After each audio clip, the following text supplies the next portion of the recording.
Mr. Hawking has said is that we will have to leave Earth within the next 100 years. Now, if that seems a little far-fetched, well, bear with me. First of all, Mr. Hawking is not one to make alarmist predictions. And there certainly is an awful lot of interest in moving into outer space, particularly among private companies that have merged with NASA and people like Elon Musk who are, developing rockets and means of travel into outer space. Certainly the beginnings of this can be seen.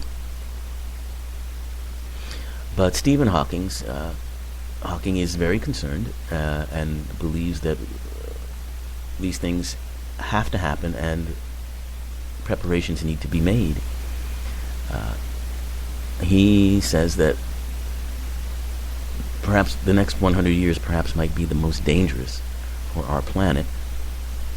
And the threats he's talking about are, threats of nuclear war, because we live in a time where we do have nuclear weapons around. Some of them are loose, and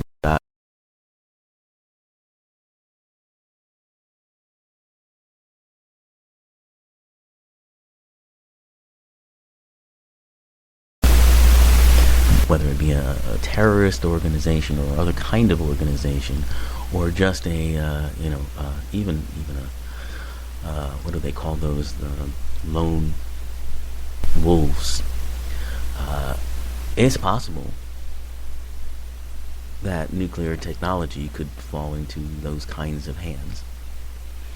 Another threat he sees is genetically engineered viruses. And again, those are things that, obviously they go against the treaties between nations in the same way that, germ warfare is not allowed. But we seem to be breaking our promises to one another. And again, rogue forces can certainly have access to these sorts of things. And of course, global warming. And now some of the other threats he sees are asteroid strikes and overpopulation.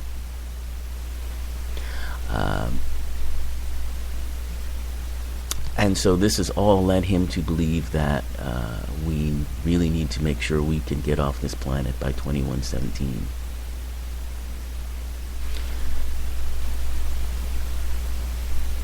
So in his documentary, he'll be talking about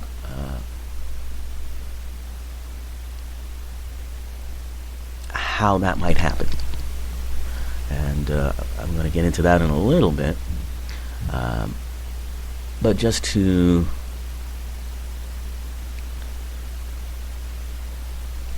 kind of give perspective on this, I mean, I heard there are those who, feel like this is some kind of a cop-out, and that we should be focusing on energies on, saving planet Earth and bringing down global warming and making sure that our children have a future here. In fact, I heard the other week or so, Bill Maher on his show. He dedicated a full rant to the idea that it was Earth Day. So yes, he was dedicated a whole rant to how we need to stop imagining we're going to live on other planets and instead focus on the planet we're living on now. It's a good thought, and certainly we do need to do that, but I think we also need to be prepared. As Mr. Hawking is saying, I think a balance of both is what's needed here. And here's why I say that, because I'm looking at global warming forecasting. Now, usually, global warming forecasts are tend to be kind of rather linear in nature. So they focus on looking at data sets, carbon dioxide concentrations, temperature trends, frequency of heat waves and wildfires, and water scarcity, the melting of the polar ice caps, Arctic sea levels, and ice melt rates, the rises of these sea levels, and the frequency and severity of floods and hurricanes. So there are some that focus on that. There are other projections that look at the impact of such things like water resources and energy supplies and food, and the health of humans and the ecosystems and all of that. But what I want to try to do is look at all of that together, because everything is holistic, so everything affects everything else. So all of these things come together, and we can get the best idea if we look at them from side to side.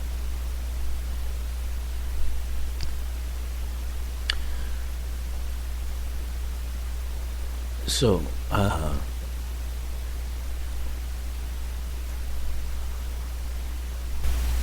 one of the, forgive me while I look this up here.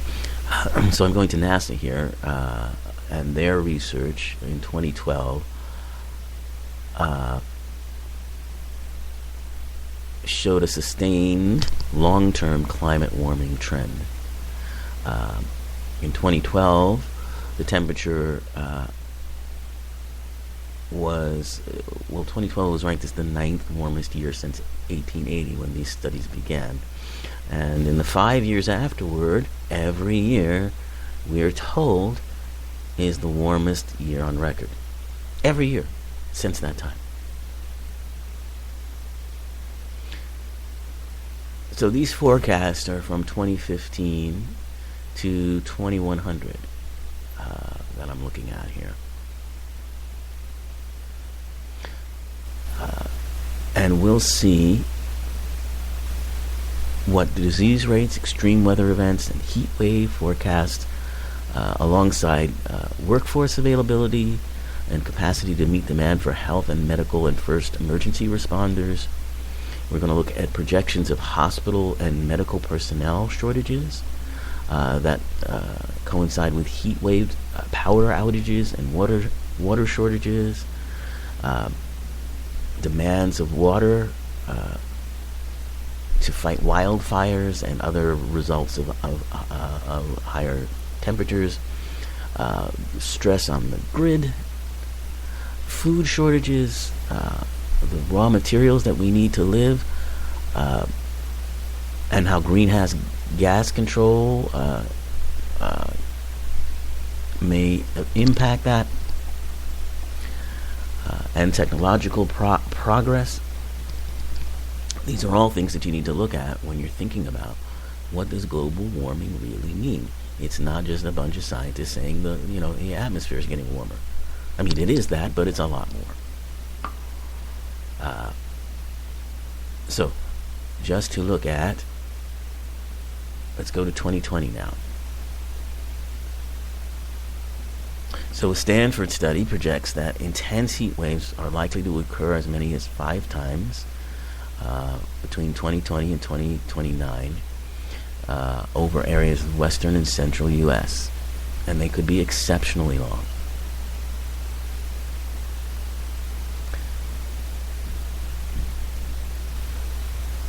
And how that impacts us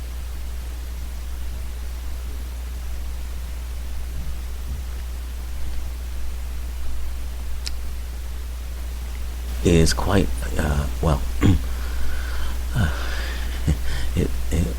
it's quite startling. Is what is the word I'm looking for.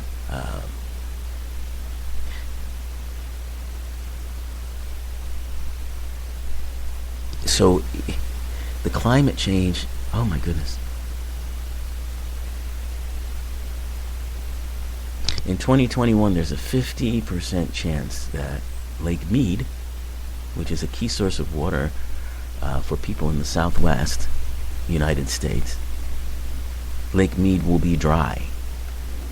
The entire lake. And without a Lake Mead and neighboring Lake Powell, the Colorado River system has no buffer to sustain the population of the Southwest through an unusually dry year. In such an event, water deliveries would become highly unstable and variable. And this is according to research done by scientists Tim Barnett and David Pierce. So just that in and of itself can cause worldwide, certainly national, but internationally too. I'm going to get more into this because it's very dense. To tell you the truth, it's very dense. There's a lot of information here, but it needs to be talked about. And so I want to dedicate more episodes of this show to this. So we're going to get further into it in later episodes. But I just want to talk about the potential of living in outer space, of living elsewhere other than Earth. Now, if it seems like that's kind of a science fiction scenario, it may feel like that right now, but as I've said, all of the technology is in place or beginning to be put into place. And just as that has happened in February of this year,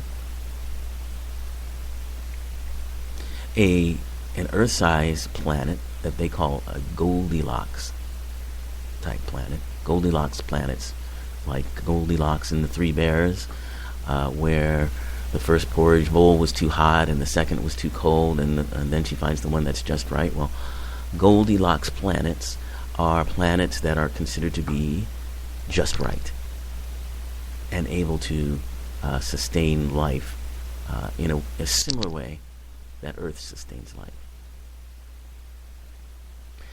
So the first planet they discovered was in 2014, almost exactly 3 years ago to today. And it was the discovery of the planet they call Kepler 186f. It's the first size, or it was the first Earth-sized sphere outside our solar system with an orbit around its star that is in the Goldilocks zone, the habitable range that is neither too hot nor too cold. And researchers have said that this planet might meet what they believe are two basic requirements for life. That means having a rocky rather than gaseous surface, and having water as opposed to ice or vapor. Now, the caveat to all of this is the fact that, according to researchers, particularly Brad Hansen of UCLA, scientists don't really truly understand what makes a planet habitable. So they're making assumptions here. And those two assumptions, rocky surface and water, are certainly part of the building blocks.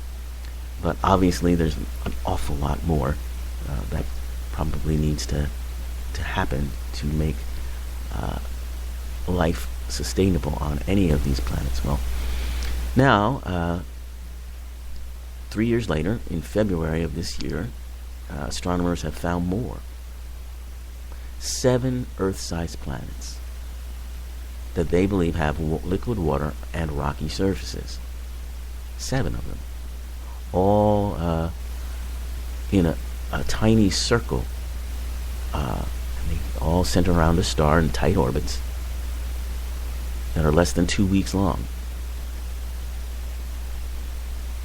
And this has been a very exciting astronomical find.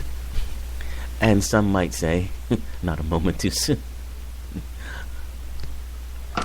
If you are concerned about getting off this planet for whatever reasons, whether it be global warming or because of the political environment or some combination thereof,